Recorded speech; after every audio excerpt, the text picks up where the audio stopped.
Nous sommes de plus en plus nombreux à télétravailler et à utiliser Microsoft Teams.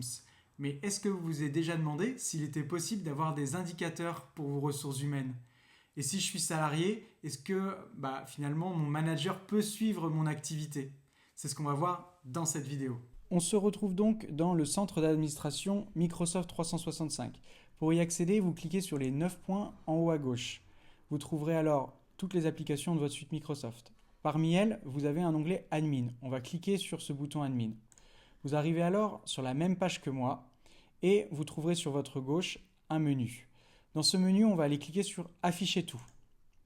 Afficher tout et vous trouverez donc ici, tout en bas, un bouton cliquable Teams. Vous cliquez sur ce bouton Teams. S'affiche alors le centre d'administration Microsoft Teams. Une fois que vous êtes là, on va venir chercher toujours sur le menu de gauche Analyse et rapports. Et rapport sur utilisation. Microsoft vous affiche alors une nouvelle page avec différents rapports qui vous sont proposés. On va démarrer sur le rapport numéro 1, utilisation des applications. Je choisis une plage de temps, 30 jours, j'exécute le rapport. Comme vous voyez, Microsoft me donne un graphique qui donne une vue sur le nombre d'applications utilisées au sein de la suite Microsoft, des applications tierces, avec le détail, vous voyez, avec le nom de l'application. Donc là, très concrètement, ça va être les applications utilisées par mes collaborateurs dans la suite Microsoft. Donc, par exemple, ici Excel ou encore Power BI pour la partie tableau de bord. Vous voyez que c'est anonyme, on n'a pas le détail, mais on voit quand même le nombre d'utilisateurs par logiciel et on peut savoir également si c'est utilisé sur Windows, sur Mac, sur mobile ou encore l'interface web de Microsoft 365. Je vais ensuite changer de rapport. On va regarder ce qui est disponible. Les 3 suivants, utilisateurs bloqués sur RTC, pool de minutes PSTN ou encore utilisation de RTC et de SMS, concernent uniquement les personnes qui ont la téléphonie dans Teams, c'est-à-dire une licence Microsoft Teams Phone et un abonnement de minutes. Cela vous permet donc de téléphoner, avoir un numéro fixe directement dans Teams et vous pouvez donc suivre votre consommation à la minute de téléphonie. On continue notre petit tour des applications.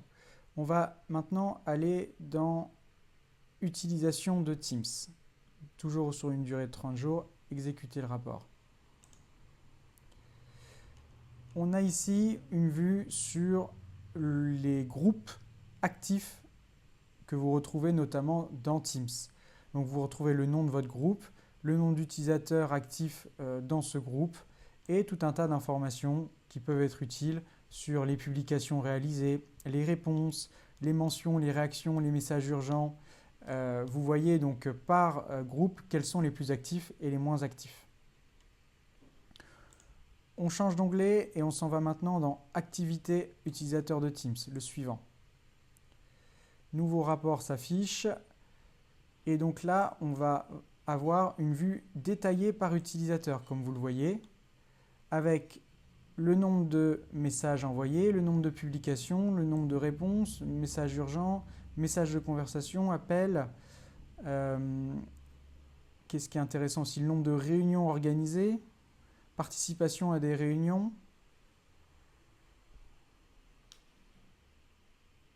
Temps d'audio, là on retrouve le nombre de minutes réalisées par utilisateur en téléphonie.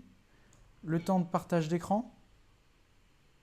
Voilà un petit peu pour cet onglet individuel. Activité utilisateur sur Teams. On a donc vu ensemble que grâce à Microsoft Teams, vous pouvez suivre pas mal de choses. Maintenant, si vos salariés sont en télétravail, de mon expérience, il est préférable de fixer des objectifs clairs, partagés par tout le monde, plutôt que de chercher à les suivre, à les surveiller. J'espère que cette vidéo vous a été utile. N'hésitez pas à la partager et à mettre un like si vous l'avez appréciée pour nous soutenir. Je vous souhaite une bonne journée et à très bientôt.